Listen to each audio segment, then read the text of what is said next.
За өнгөрөх өдрүүдэд жижиг дунд үйлдвэрийг хөгжүүлэх сантай холбоотой асуудлаар олон нийтийн дунд баггүй мэдээлэл явсан. За үндэсний үйлдвэрлэгчдэд бодит дэмжлэг болох ёстой. Энэхүү одоо зээл төрийн өндөр албан тушаалтнууд, улсын хурлын гишүүн, засгийн газрын одоо гишүүдэд хүрч байгаа талаар бол мэдээлэл явсан. За энэ бол олон нийтэд бол нээлттэй ийм мэдээлэл болсон. За тэгвэл үндэсний үйлдвэрлэгчдийн дуу хоолойнд болж чаддаг баялаг бүтээгчдийн дэмжих холбооноос за энэ сантай холбоотой асуудлаар Авилгатай тэмцэх газарт гомдол гаргасан байгаа юм байна. За сайн байна уу та? Сайн байна уу. За өнөөдөр бас Авилгатай тэмцэх газарт гомдол гаргасан гэж энэ ямар гомдол гаргасан байгаа вэ? За ер нь бол жижиг дунд үйлдвэрлэлийг хөгжүүлэх сантай холбоотой. Сангийн хамгийн гол маргаа үүсгэж байгаа энэ 134 аж ахуйн нэгж гэдэг байгаа. Гэвтэл эдгээр аж ахуйн нэгжийг сонгон шалгуулалтын хорооныхан хамгийн анх сонгосон байгаа тийм. Гэтэл сүүлийн үед болж байгаа нь сайттай холбоотой л нэг хариуцлага юм уу сайт одоо буруугуулээд. Гэтэл энэний цаана бол энэ төсөл сонгон шалгуулалт хорооны 7 гишүүн буюу хүн зүйн аж ахуйн хөнгөн үйлдвэрийн яамны 3 жижиг дунд үйлдвэрлэлийн сангийн 3 дээрээс нь олон нийтийн байгууллага их хөгжлийн шинжилгээгээ төрийн бус байгууллагын энэ 7 хүн энэ үүргээ алхир биелүүлсэн бэ. Ер нь бол энэ 7 хүн зөв сонгон шалгаруулалтаа хийгээгүйгээс болж л энэ өнөөдөр их маргаан гарч ийн гэж үзэж төсөл сонгон шалгаруулах хорооны гишүүдийг шалгуулахаар өглөө. Хоёрдугаарт нь хүн зүйн аж ахуйн хөнгөн үйлдвэрийн сайд асан сэргэлэн 2017 оны 6 сарын 14-нд А76 дугаар тушаал гаргаж энэ журмыг бол баталсан байдаг. Гэтэл энэ журам нь бол өмнө нь бол засгийн газрын тогтоолоор төр журам гэж байсан. Төр журам дээр болохоор зээлийн хүү болон хугацаа эднүсийг бас тавьж өгсөн. Хоёрдугаарт ямар салбарт чиглэлийн ямар салбарт олгох талаар бол энэ төр журам дээр байсан байхгүй юу. Гэтэл энэ сэргэлэн сайд бол одоо энэ журмыг гаргахдаа зээлийн хүү болон хугацааг нь бол одоо мөрдөгж байгаа журам дээр байхгүй болгоод дээрээс нь чиглэл бол хамаарахгүй болгоцсон. Ийм асуудал бас байгаа учраас энэ сэргэлэн сайдыг энэ журмыг гаргахдаа ашиг сонгуулиар хандсан үгүй юу. Хоёрдугаарт нь сэргэлэн сайд нь байж байхдаа одоо сангаас хувийн данс руу янз бүрийн мөнгнүүд орсон байдаг. Одоо хувийн харилцах гингуудаар 690 сая төгрөг, 600 сая төгрөг, 300, 400 сая төгрөг гэдэг нэр нь үл мэдэгдэх. Гэхдээ хүмүүс регистрийн дугаар бичсэн. Ийм гүйлгээнүүд бас хийгдсэн байгаа учраас энэ сэжигтэй гүйлгээнүүдийг бас шалгуулахаар ингэж өгч байна. Мөн 17 оны 9 сард төсөл сонгон шалгаруулах хорооны шийдвэрээр сэргэлэн сайд тушаал гаргаж зээлүүд олгосон байгаа. Гэтэл энэ олгосон аж ахуйн нэгжүүд нь жижиг дунд үйлдвэрлэлийн тухай хуулийн 5 дугаар зүйл заасан ангиллал буюу 1.5 тэрбум хүртэлх борлуулалтын орлоготой гэсэн энэ заалтыг зөрчсөн аж ахуйн нэгжүүд зөндөө байгаамаа. Тийм учраас одоо жижиг дунд үйлдвэрлэлийн ангиллалд ороогүй компаниудад зээл олгосон нь ашиг сонирхлоороо албан тушаал уруулаа хандаж дээрээс нь бусдад даваа байдал үүсгэсэн үү гэдгийг шалгуулахаар ингэж авилгатай тэмцэх газар гомдол өглөө л да. Мөн бас 3 асуудлаар өгсөн байгаа. Гэхдээ энэ яг өгсөн 3 асуудал бол маргааш 11:30-аас 100-ны мэдээ сонины хэвлэлийн урал дээр бол яг энэ 3 ямар 3 асуудал өгсөн бэ гэдэг нь бол тодорхой болох юм. Жижиг дунд үйлдвэрийг хөгжүүлэх сантай холбоотой асуудлаар бол баялаг бүтээгчдийн дэмжих холбооноос удаа дараа мэдээлэл хийжсэн шүү дээ. Тухайн үед бол бас яригдаал тэгээл ингээл өнгөрсөн. Авилгатай тэмцэх газраас бас одоо энэ сантай холбоотой ямар нэгэн зүйлийг шалгаагүй байна гэж ярьжсэн л та. Энэ тал дээр та бас. Тий, ер нь бол манай холбооч 15 онд үүсгэн байгуулагдсан. Тэгээ 15 оноос хойш салбар хороонд байгуулад аймаг нийслэл дүүргээр ингэж баялаг бүтээгч жижиг дунд үйлдвэрлэлийн эрхлэгчтэй уулзаж явж байхад тэдгээрээс тавьдаг хамгийн гол шүүмжлэл бол одоо энэ жижиг дунд үйлдвэрлэлийг хөгжүүлэх сангаас олгож байгаа төсөл сонгон шалгаруулалт нь эзэндээ олохгүй байна. Энэ нь бол томчууд ингээд хуваагаад авчдаг байна. Зориулт тусаар ашиглаж байна гэсэн шүүмжлэл айгүй их байсан. Энэний дагуу бол төр засгийн байгууллага болон холбогдох газруудад бол удаа дараа нь манайх албан бичиг явуулж байсан. Тэгээд 18 оны 6 сарын 4-нд 300 гаруй баялаг бүтээгчийг оролцуулсан форум зохион байгуулсан. Тэгтэл энэ дээр бол энэ талаар шүүмжлэл айгүй хэрсэн. Форумоос бол зөвлөмж гараад улсын хурлын гишүүн 76 гишүүн болон төр засгийн өндөр албан тушаалтангууд бол манайх бас зөвлөмжөө хөргүүлж ажиллаж шаардлага бол хөргүүлж байсан.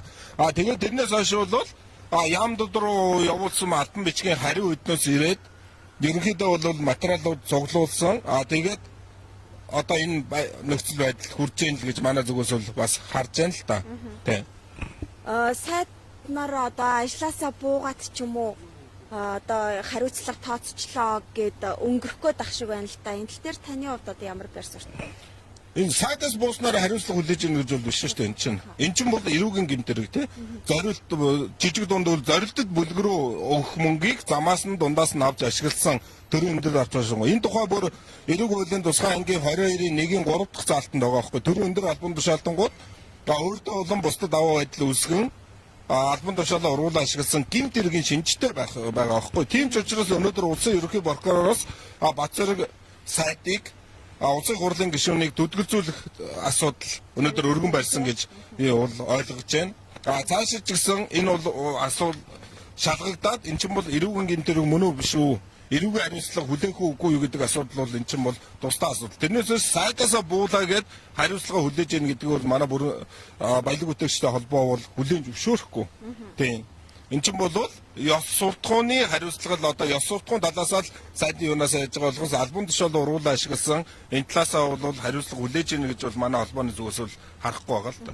Сангийн зээлээр одоо банк маш олон банкуд санхүүгийн байгууллагууд байгуулагдсан. За цаашлаад мөнгө угаах юм гэмт хэрэг үлдэгдсэн байж болцсошгүй гэдэг ийм мэдээлэл бас яваад байна.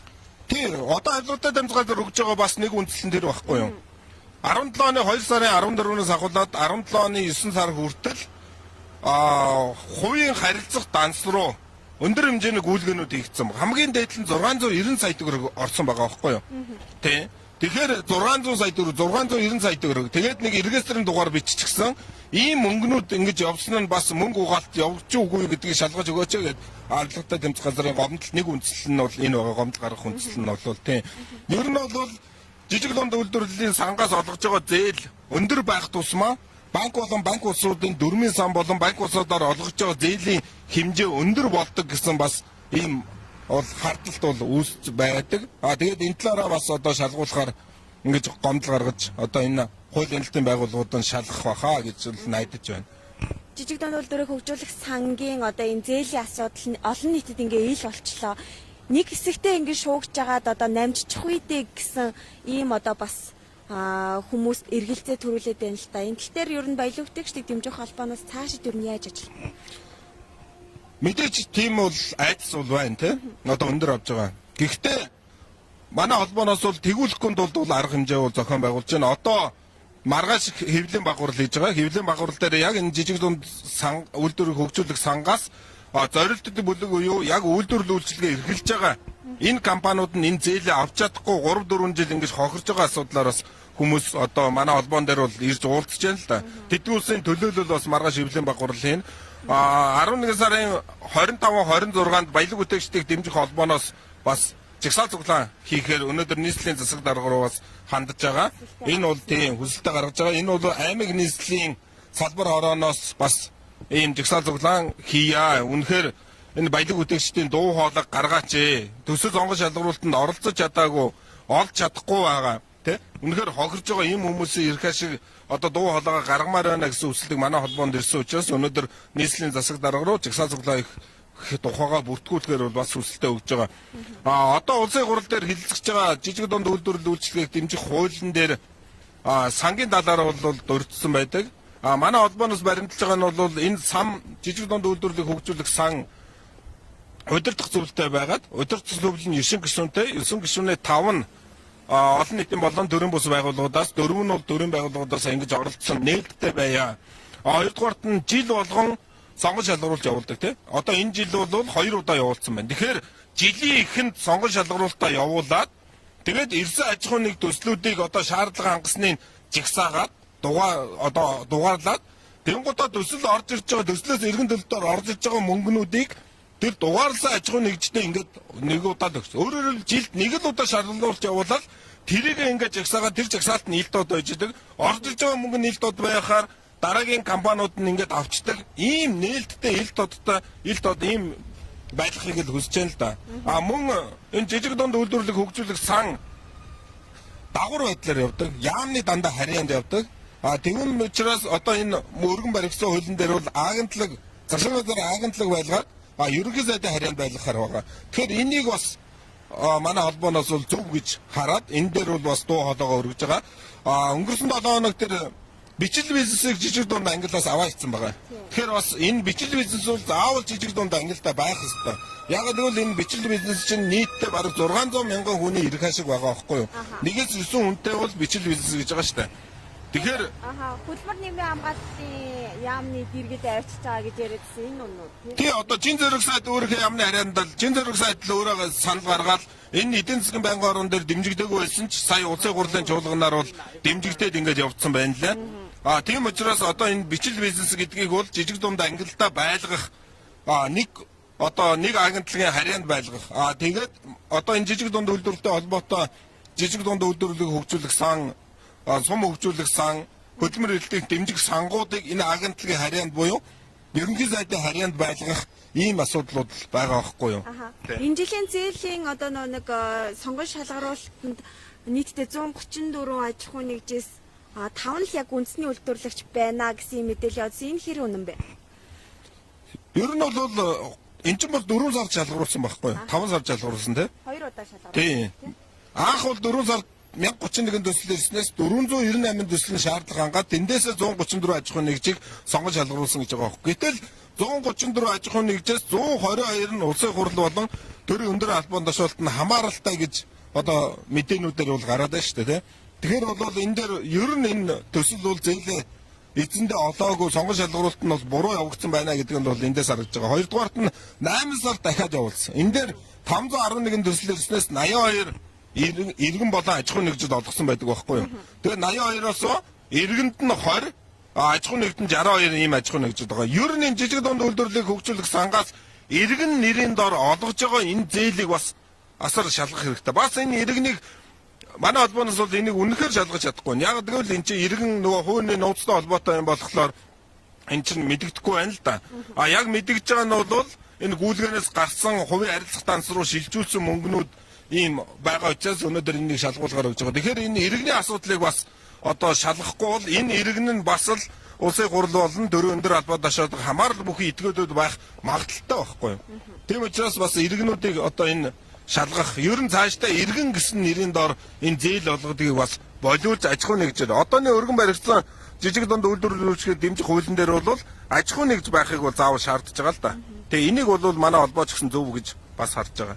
Чагсаалт нийтдээ хичнээн үйлдвэрлэгчд оролцох бол 27-28 гэсэн үү? Одоогоор бол сайн мэдэхгүй шнэ. Мэдээж биднээс одоо бүртгүүлнэ, бүртгэгчүүл мэдээж салбар ороод руугаа өгнө, аймаг нийслэлийн салбар орооднаас хичнээн хүн оролцоно гэх нь ерөнхийдөө яг өнөөдөр бүртгүүлэг үзэлтэндээ бол нэг 500 орчим хүн л гэж хүсэлтээ өгсөн л доо. Гэхдээ яг хэдэн хүн зугаалгыг бол үнэхээр мэдэхгүй шүү дээ. Энэ бол энэ асуудлыг шийдтэл холбооны зүгээс мэдээж бол холбооны зүгээс бол энэ асуудлыг идэвхтэй ажиллана. Энэ жижиг дунд үйлдвэрлэл үйлдвэрлэгийг дэмжих хууль батлагдтал энэ хууль нь яг манай холбооны давж байгаа баялаг бүтээгч жижиг дунд үйлдвэрлэгчдийн эрх ашигыг хамгаалсан ийм хууль гаргахын төлөө байна. Хоёрдугаар энэ жижиг дунд үйлдвэрлэлийг хөгжүүлэх сан болон энэ засгийн газрын одоо 28 сан байгаа тийм. Эдгээр сангууд бас нээлттэй болох хэрэгтэй, ил тод болох хэрэгтэй гэсэн шаардлагуудаа бол манайх удаа дараалан тавьж идэвхтэй ажиллана л да. За баярлалаа танд. За баярлалаа. За энэ хуудлагч та бүхэндээ МАС телевиз авилгатай тэмцэх газрын одоо гаднаас мэдээлэл шууд дамжуулан хүргэлээ. Үндэсний үйлдвэрлэгчдийн одоо томоохон дуу хоолойнд болж чаддаг баялаг бүтээгчдийг дэмжих холбооноос яг дөнгөж сая авилгатай тэмцэх газарт гомдол гаргасан байна. За жижиг дунд үйлдвэрийг хөгжүүлэх сангийн одоо зээл улсын хурлын гишүүд, засгийн газрын гишүүд цаашлаад одоо төрийн өндөр албан тушаалтнууд хүрдэг нь олон нийтэд ил болсон. За тэгвэл яг энэ асуудлаар бол баялаг бүтээгчдийг дэмжих холбооноос цаашид тууштай олон ажлуудыг хийхээ дөнгөж сая мэдээлээ. Ингээ үзэгч та бүхэндээ МАС телевиз авилгатай тэмцэх газраас мэдээлэл шууд дамжуул өргөлээ.